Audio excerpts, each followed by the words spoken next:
Fala pessoal, tudo bem com vocês? Meu nome é Robson Gomes, eu sou médico residente de psiquiatria, sou também cirurgião geral, estou em transição de carreira e estou alimentando esse canal, que é um canal que é feito para você que gosta de psiquiatria, que se interessa por saúde mental, seja você um profissional de saúde, um médico, um estudante, um residente ou mesmo um curioso que se interessa por essa área tão fascinante, que é entender um pouco sobre a mente humana. Dando continuidade aos nossos vídeos de psicopatologia, hoje eu quero conversar com vocês sobre uma função psíquica muito importante para o funcionamento da cognição humana, que é a atenção. O que seria a atenção? Vamos lá.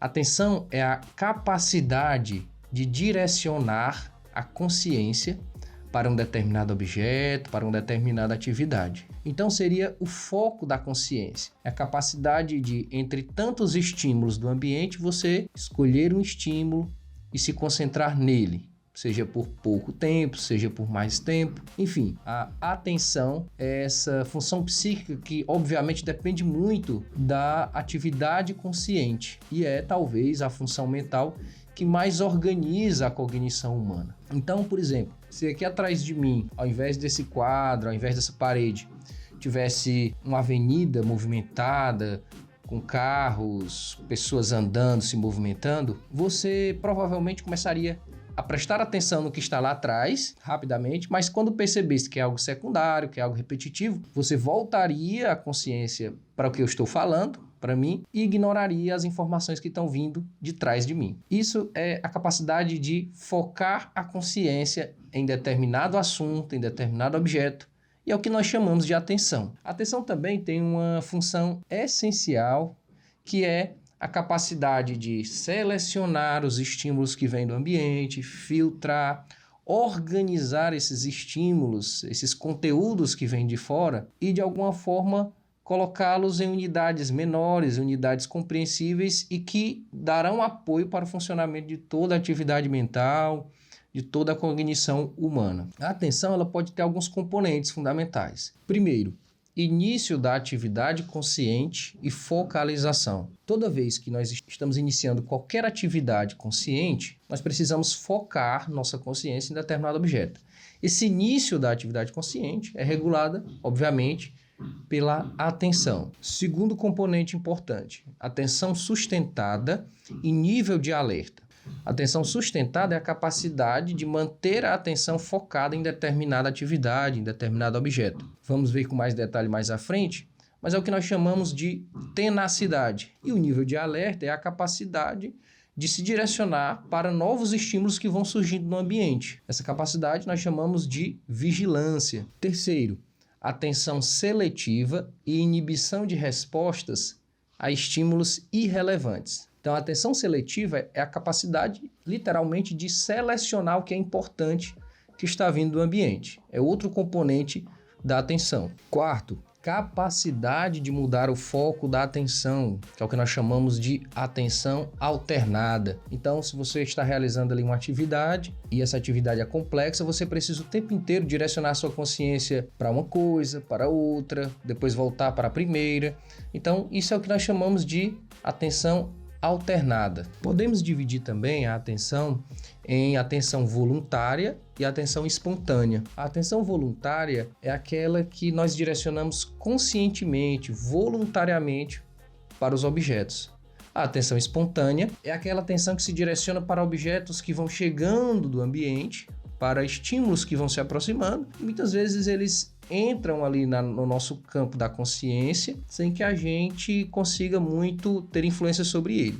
Então, se for um estímulo mais intenso, se for algo mais motivador, muitas vezes ele chega ali na consciência sem que a gente tenha muito controle sobre isso. É a diferença entre a atenção voluntária e a atenção espontânea. Outra maneira de classificar a atenção é dividindo entre atenção externa e atenção interna. A atenção externa ela é mais sensorial, ela depende dos órgãos dos sentidos, da visão, da audição, do tato. Ela é mais direcionada para o mundo externo, para os objetos e os estímulos que vêm de fora. Enquanto que a atenção interna ela é mais subjetiva, ela é a capacidade de você direcionar a sua consciência para os seus próprios pensamentos, né? para o que se passa de fato e, obviamente, dentro da própria cabeça da pessoa, do próprio indivíduo. E, por fim, outra maneira de classificar as atividades atencionais seria dividi-la em atenção focal e atenção dispersa. A atenção focal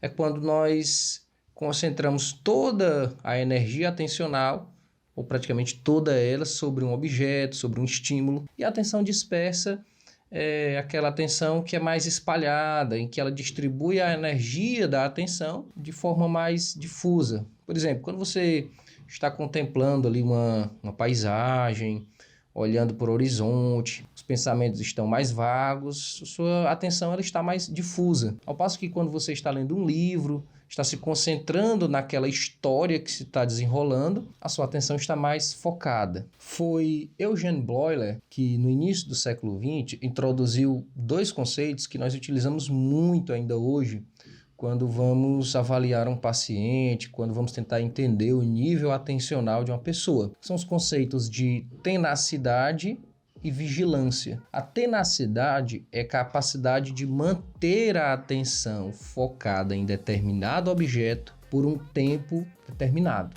Então, quanto maior a capacidade de se concentrar sobre um estímulo por mais tempo, maior o nível de tenacidade naquela situação. Enquanto que a vigilância é a capacidade de mudar rapidamente e conforme a necessidade de um estímulo para outro, de um objeto para outro. Então o indivíduo está em vigilância.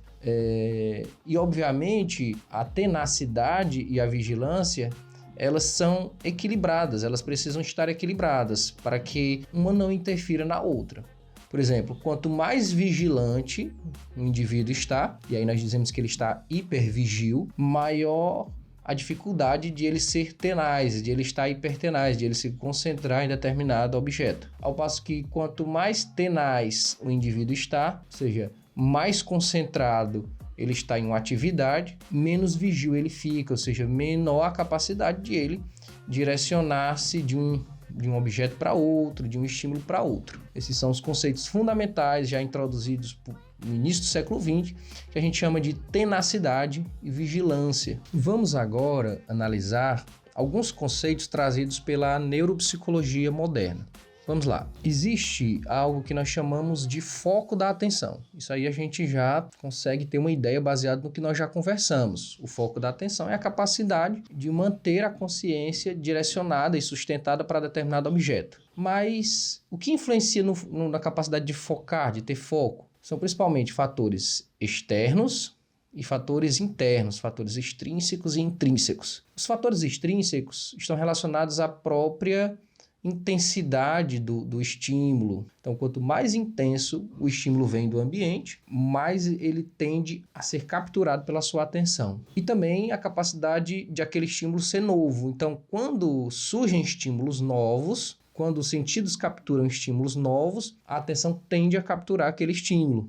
Então, quando um estímulo é repetitivo, é sustentado, a atenção entra em fadiga e tende a rejeitar aquele estímulo. É o que a gente conversou sobre a história de ter, por exemplo, aqui atrás da gente, uma avenida lotada de pessoas, de carros. Quando esse estímulo aparece pela primeira vez, a atenção capta, se direciona para ele. Quando ela percebe que é repetido, que é algo sustentado, vai fadigando a atenção e a atenção é voltada então para outros estímulos. Mas existem também fatores intrínsecos relacionados à atenção, que é por exemplo, a velocidade de processamento que a pessoa tem pode variar de pessoa para pessoa.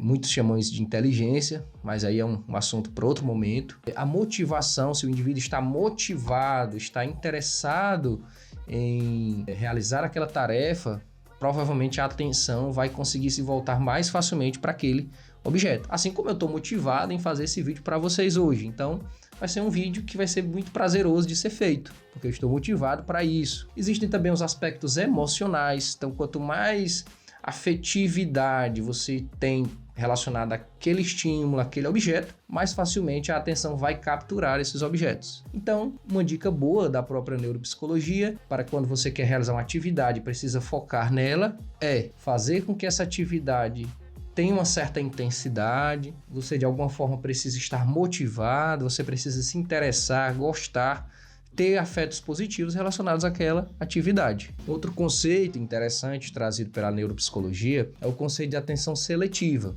Como a gente já conversou, é a capacidade de selecionar os estímulos que estão vindo do ambiente. E aí a neuropsicologia explica essa capacidade de selecionar através de dois mecanismos, que nós chamamos de o mecanismo bottom-up e o mecanismo top-down. O mecanismo bottom-up, que significa de baixo para cima, da periferia para o cérebro, para o córtex pré-frontal, são os estímulos que chegam no indivíduo e que vão entrando e que vão sendo selecionados pela atenção conforme as características do estímulo. Já o mecanismo top-down é um mecanismo de cima para baixo, é o mecanismo do córtex pré-frontal para a periferia, ou seja, a capacidade de uma forma intencional, de uma forma consciente, você controlar os estímulos que você considera importante. Então, existe esse balanceamento entre o que chega na consciência e o que entra e que direciona a atenção e o que nós, de alguma forma, conseguimos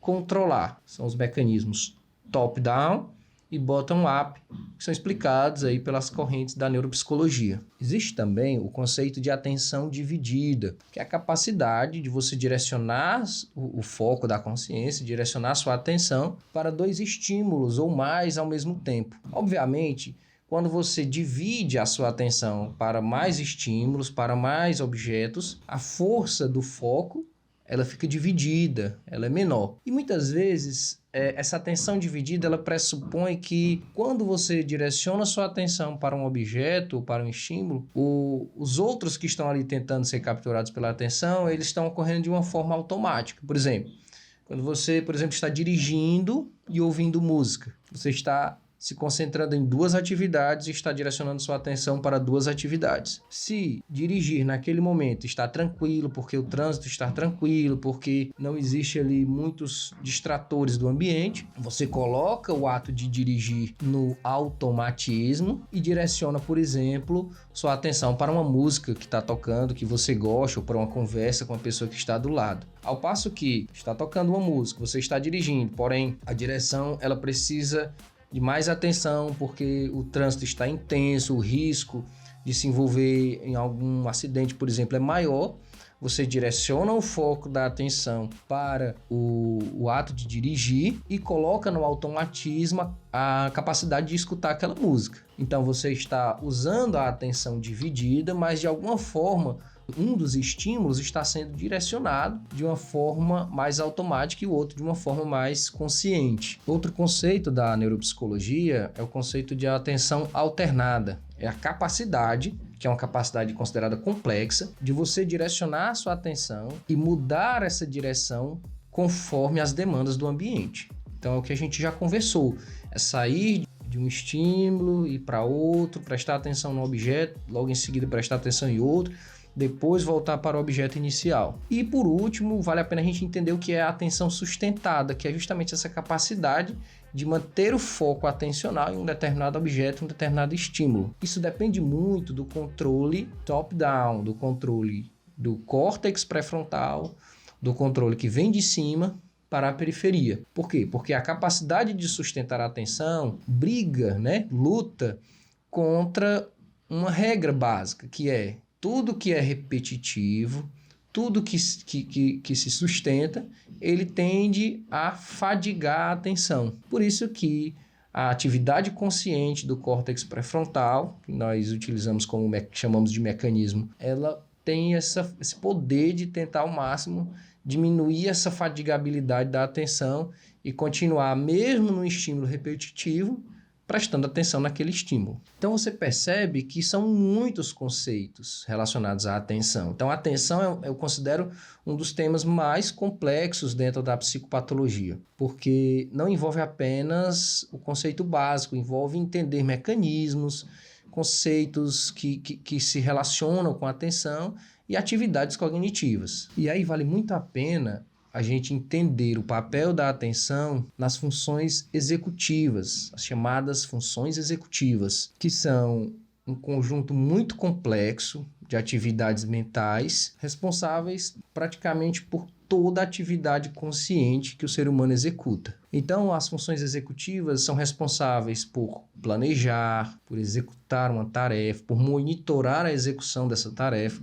Então, a atenção ela está o tempo inteiro voltada para as funções executivas, desde o planejamento, passando pela própria execução, o ato de realizar essa tarefa, e monitorar essa tarefa ao ponto de, ao longo do percurso que você está realizando a tarefa, você conseguir fazer mudanças no planejamento inicial. E aí entra um conceito que nós chamamos de memória de trabalho. A memória de trabalho é um gerenciador principal das funções executivas. O que seria essa memória de trabalho? Eu costumo comparar a memória de trabalho a uma memória RAM do computador. É aquela memória mais imediata que se põe a pegar um conjunto de informações e associá-las de forma que o indivíduo consiga executar as tarefas naquele momento.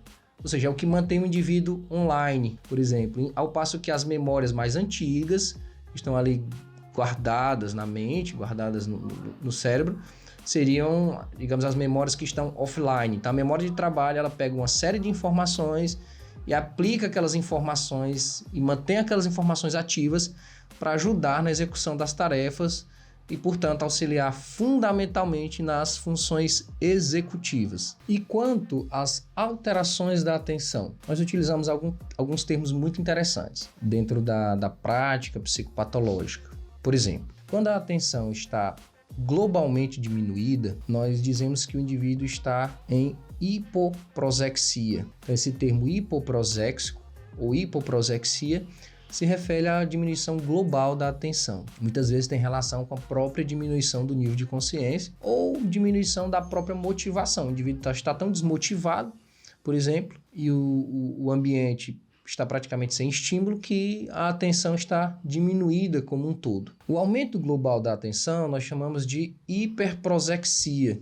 Só que é algo raro, porque imagine, ao mesmo tempo, você está com muita capacidade de focar e, ao mesmo tempo, com muita capacidade de mudar o foco da atenção, né, para os objetos. É quase que um conceito teórico, esse conceito de hiperprosexia. Dois conceitos interessantes também dentro da psicopatologia da atenção são os conceitos de distração e de distraibilidade. Distração é quando o indivíduo está tão focado em um objeto ou em um estímulo que deixa passar vários outros estímulos que estão ali ao redor. Esse é o conceito de distração. Nesse caso, o indivíduo estaria hipertenaz e hipovigil. Está com a tenacidade muito mantida, muito intensa, e a vigilância muito reduzida.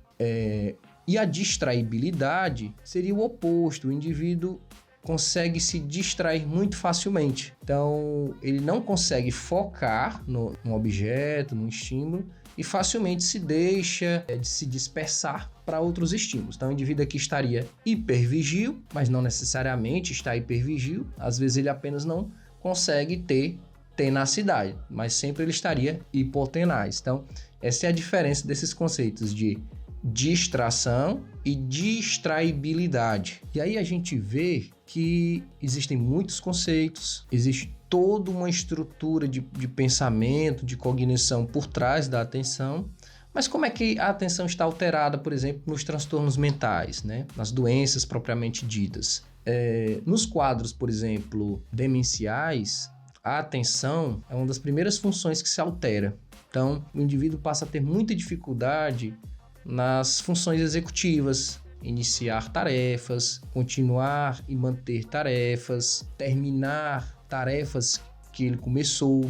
Então, muitas coisas que nós atribuímos, por exemplo, ao esquecimento nos pacientes que estão em quadros demenciais, na verdade, naquele primeiro momento não são nem relacionados tanto à memória, mas à dificuldade de organizar as atividades atencionais. Mas o protótipo dos distúrbios da atenção é o que nós chamamos de TDAH, que seria o transtorno de déficit de atenção e hiperatividade. É algo muito famoso nos dias de hoje, ainda mais no mundo em que temos muitos estímulos que podem distrair, né, nossa atenção e ter muita dificuldade de focar. Mas o TDAH, propriamente dito, ele é um transtorno bem definido, que tem alguma fisiopatologia já algo compreendida.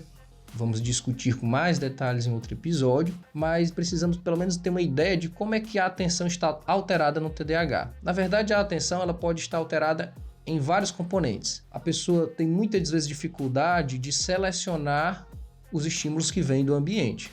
Então, ela passa às vezes a direcionar a consciência para estímulos que são secundários, que não estão relacionados àquela atividade para a qual ele se propôs.